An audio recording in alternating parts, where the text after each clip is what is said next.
ठीक है दोस्तों, क्वेश्चन ऑप्शन, दो संख्याओं का योग 182 है और उनका अनुपात 5:8 है, तो संख्या ज्ञात कीजिए। अब देखिए दो संख्या क्या होगी, जैसे कि अनुपात दे रखा, उसमें क्या दे रखा, दो संख्या ए और बी, जिनका अनुपात दे रखा 5:8 दे रखा। अब ये कह रहा है कि योग योग कितना है, 182 है ना। तो योग में क्या होगा, दोनों अनुपात क्या होगा, जुड़ेगा, तो 5 में 8 कितना हो गया, 13 हो गया। अब 13 अनुपात का मान कितना होगा, 182, तो काट देंगे, एक अनुपात का मान कितना आएगा, देखो 13 है कम 13, 13 चौके 52 है ना, 5 बचे, 5 13 चौक 52, एक अनुपात का मान 14 हो गया।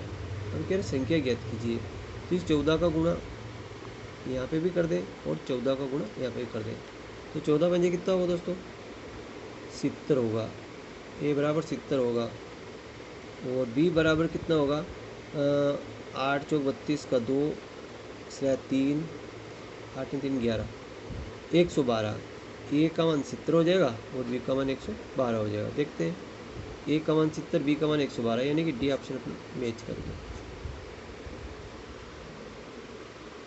इसी तरह एक क्वेश्चन और है, दो संख्याओं का योग चिन्ह दे रखा और उनका गुणनफल ही दे रखा, गुणनफल दे रखा, तो उनके व्युत्क्रमों का योग क्या होगा। वर्गों का योग नहीं पूछा इसने, व्युत्क्रमों का योग क्या होगा,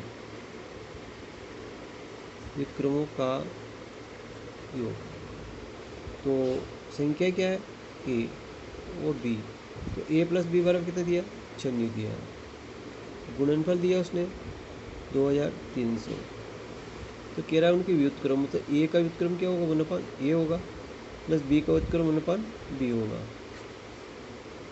इन दोनों का गुणा ए और बी होगा, ए से भाग लगा तो बी बचा और बी से भाग लगा तो ए बचा, यानी कि होगा ए प्लस बी बटा ए बी, तो ए प्लस बी का मान कितना अपने पास 96 है और ए बी का मान कितना है,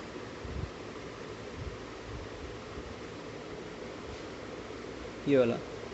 आई होप कि समझ में आ गया होगा, कटे तो और आगे काट भी सकते हैं इसको। वीडियो अच्छा लगा लाइक करें, चैनल सब्सक्राइब करना ना भूलें।